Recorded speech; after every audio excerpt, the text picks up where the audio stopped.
In the latest episode of The Acolyte, we were supposed to get a fight scene that rivals some of the best duels during the prequel era, with Duel of the Fates having so much emotion and weight for what was at stake on who was going to be the right master and the father figure Anakin would need.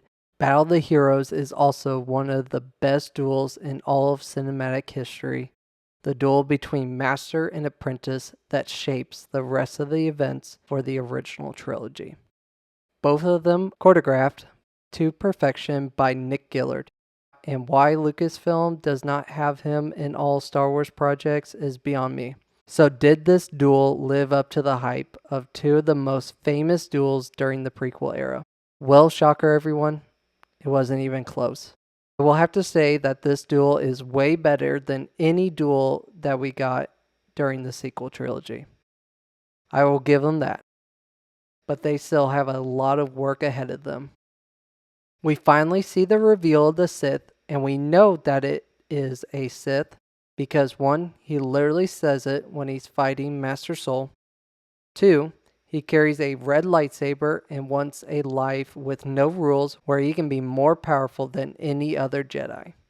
Now, I have been seeing some speculations on the internet with the mask and the clothing choices to make this Sith appear to be one of the first Knights of Ren.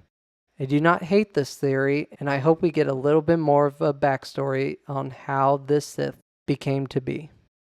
Now, I have a couple big issues with this episode, and the first being this Sith is so powerful that he can take on all these Jedi alone, and it doesn't make any sense how Darth Plagueis nor Master Yoda did not sense his presence. I mean, especially when the Sith is killing the Jedi Masters one by one, Master Yoda should have felt a disturbance in the Force immediately, just like how he will feel in the future with Order 66. What also makes no sense is why Master Soul did not pick up any of the fallen Jedi Masters or Padawan's lightsabers. He should have at least taken them back to the Jedi Temple to be remembered for their sacrifices they made for the Jedi Order. We already know from Episode 4 that Ki-Adi-Mundi knew about this mission and for some reason never alerted the Council that a small group of Jedi are going to take on a dangerous mission to stop May from assassinating more Jedi Masters. If Master Soul does or does not make it back to the Jedi Temple, all the other Jedi Masters that knew about this mission would have assumed something bad must have happened and would send a rescue party to search the forest to where they would find the bodies of the fallen Jedi with lightsaber stabs. This would have led them to soon figure out that no Jedi assassin could kill this many Jedi unless they were using some sort of different fighting style that the Jedi were not aware of for hundreds of years as they had been living in peace. That whoever had done this must have been a dark side user and had to be a Sith. This would then retcon what Ki-Adi-Mundi said to the Jedi Council. Impossible. The Sith have been extinct for a millennium. Because the Jedi would have soon made aware that a Sith had returned.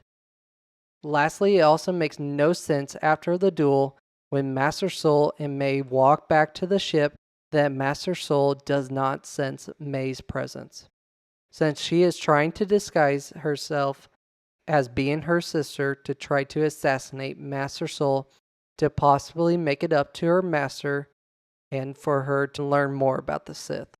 This character has switched from good to evil more times that the writers have no clue what to do with her character anymore. Master Soul would have immediately sensed a difference in the Force between Osha and May, so we'll see how their journey together unfolds. I do not know if Master Soul was a part of this, because somehow he was not a part of the first 5 minutes of this duel, even though he was with all the other Jedi Masters and apprentices when they first faced off against Darth Teeth Kylo.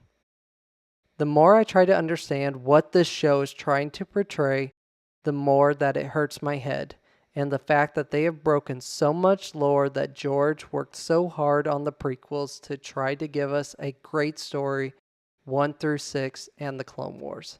Anyway, I'll be making more videos about this latest episode, so stay tuned. Make sure you're subscribed to the channel and leave a like on this video if you want to see more of this content. Have a great rest of your day, and I will see you all in the next one.